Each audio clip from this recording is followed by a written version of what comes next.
जो सोने की लंका रावण के पास में थी वो कहाँ से आई, पहले इससे पहले किसके पास में थी, माता पार्वती जी शिव जी से गुस्सा क्यों हो गई थी, फिर क्यों ये मांगा था और फिर उनको सोने का महल दिया गया, फिर इसका लंका कैसे नाम पड़ा और आज के समय में सोने की लंका है कहाँ पे जो इससे पहले रावण के पास में थी। हम आपको इसकी पूरी जानकारी बताएंगे इस वीडियो के माध्यम से। जी हाँ, तो बने रहिए और वीडियो को पूरा देखिएगा, वीडियो को स्किप मत करिएगा और हमारे चैनल को सब्सक्राइब फॉलो जरूर कर लीजिएगा। तो करते हैं वीडियो की शुरुआत। ये बात उस समय की है कि एक बार कैलाश पर्वत में भगवान शिव जी और माता पार्वती जी बैठी हुई थी, फिर तभी बारिश होना चालू हो गई। तो माता पार्वती जी ने देखा कि हमारे पास तो घर या कुटिया या महल कुछ भी नहीं है और बाकी लोगों के पास, देवी देवताओं के पास, भगवान विष्णु के पास, ब्रह्मदेव के पास, सभी लोगों के पास महल हैं और जहाँ तक मानव के पास कुटिया है, घर है और जानवरों, पशु पक्षी जानवरों के पास भी उनका अपना अपना घर है, लेकिन हमारे पास कुछ नहीं, खाली ये शमशान है। तो हमारे पास एक घर तो होना चाहिए बारिश से बचने के लिए, धूप से बचने के लिए। तो माता पार्वती जी ने भगवान शिव जी से कहा, तो भगवान शिव जी ने कहा कि बाद में बना देंगे, लेकिन माता पार्वती जी वहाँ पास गुस्सा हुई, नाराज होकर शिव जी से चली गई, रूठ गई। पर शिव जी ने बोला कि आपको महल ही चाहिए, आपको महल ही चाहिए तो मैं आपको महल बना के देता हूँ और आपको सोने का महल बना कर दूंगा। सबके पास ईंट पत्थर का महल है, किसी के पास मिट्टी का महल है, किसी के पास पंछियों के पास घोंसले का घर है, लेकिन मैं आपको सोने का महल दूंगा। माता पार्वती जी वहाँ पास विश्वास कर लेती हैं कि चलो कम से कम मेरे लिए भी तो एक घर होगा, हम लोगों के लिए तो एक घर होगा। तो शिव जी फिर बुलाते हैं श्री कुबेर जी महाराज को और उनको आदेश देते हैं कि मुझे एक सोने का महल चाहिए जो पूरा सोने से बना हो, उसकी हर दीवार, उसकी हर ईंट सोने की होनी चाहिए। तो श्री कुबेर जी ने कहा ठीक है प्रभु, मैं आपको सोने का महल बना कर दूंगा और ऐसा भव्य महल बना कर दूंगा कि इसकी चारों लोकों में चर्चा होगी, तीनों लोकों में चर्चा होगी और इसका गुणगान करते करते लोग दूर दूर से देखने के लिए आएंगे। फिर तभी कुबेर जी ने अपना काम चालू किया और शिव जी के सामने सोने का महल बनाकर खड़ा कर दिया और शिव जी को दे दिया कि ये लीजिए प्रभु, आपका घर, आपका महल। फिर शिव जी ने माता पार्वती जी को दिखाया और माता पार्वती जी बहुत प्रसन्न हुई और उन्होंने कहा ये हमारा घर है, सबके पास कच्ची मिट्टी का घर है, हमारे पास सोने का महल है। श्री कुबेर जी ने उस महल का नाम रखा लंका, क्योंकि ये पूरी एक नगरी थी यहाँ, तो इसके लिए उसका नाम लंका रखा। जी हाँ, फिर वहाँ पास से कुछ दिन रहते, महादेव जी रहते, माता पार्वती जी रहते, सब कुछ अच्छा चल रहा था और महल की चर्चा चारों ओर चल रही थी। देवलोक, धरती लोक, पाताल लोक, हर जगह पे चर्चा चल रही थी, स्वर्ग लोक पे।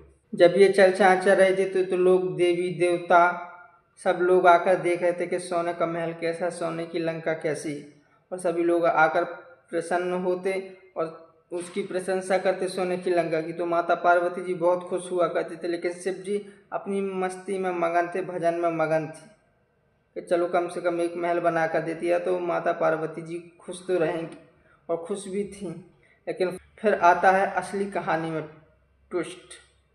जी हाँ, जब ये बात रावण को पता चली कि भगवान शिव जी के पास सोने की लंका है और पूरा सोने सोने की नगरी बनी हुई है, तो क्यों ना मैं शिव जी की भक्ति करता हूँ, तपस्या करता हूँ और मैं शिव जी से वरदान में सोने की लंका मांग लूँगा या फिर अमरता का वरदान मांग लूँगा। क्योंकि यहाँ पास रावण की चालाकी देखिए आप। जी हाँ, रावण ने ये सोचा था मुझे तो पता है कि भगवान शिव जी मुझे अमर होने का वरदान तो देंगे नहीं, तो उनसे बदले में मैं सोने की लंका ही ले लूँगा, और रावण का ये वाला प्लान सफल भी हुआ। जी हाँ, रावण गए वहाँ पास, घोर तपस्या की, कई हजारों साल तक तपस्या में लीन रहे, भगवान शिव जी को प्रसन्न किया और भगवान शिव जी वहाँ पे प्रकट भये और उन्होंने बोला रावण को कि बताइए आपको क्या वरदान चाहिए।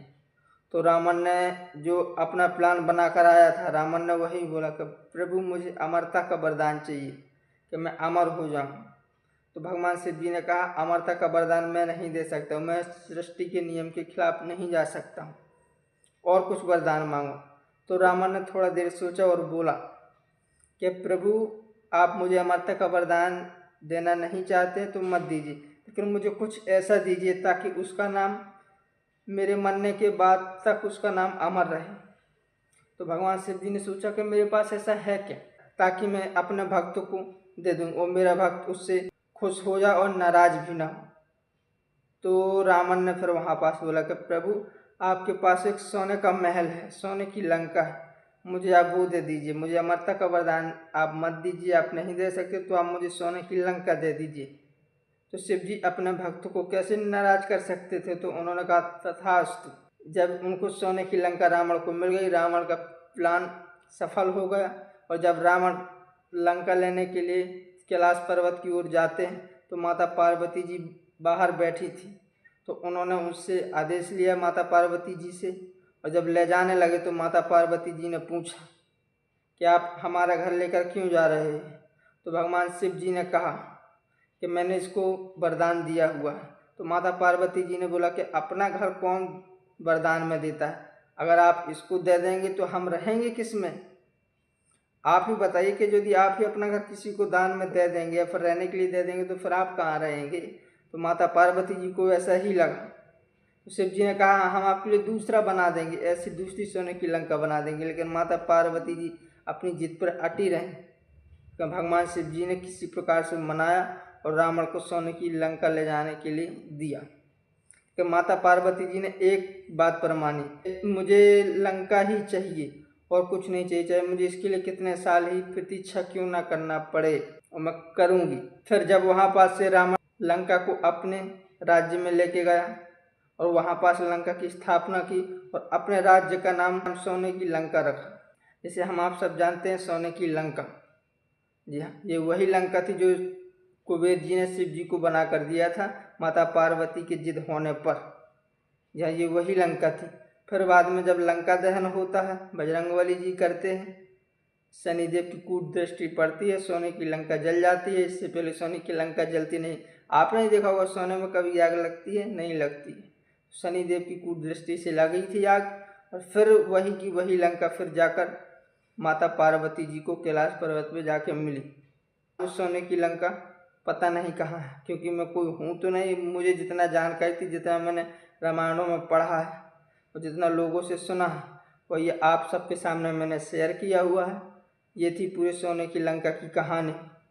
यह अगर आपको कहानी पसंद आई हो तो हमारे चैनल को सब्सक्राइब कर लीजिएगा और शेयर लाइक जरूर कर दीजिएगा, वो तो आप हर बार करते हैं। और एक प्यारा सा कमेंट जरूर छोड़ दीजिएगा।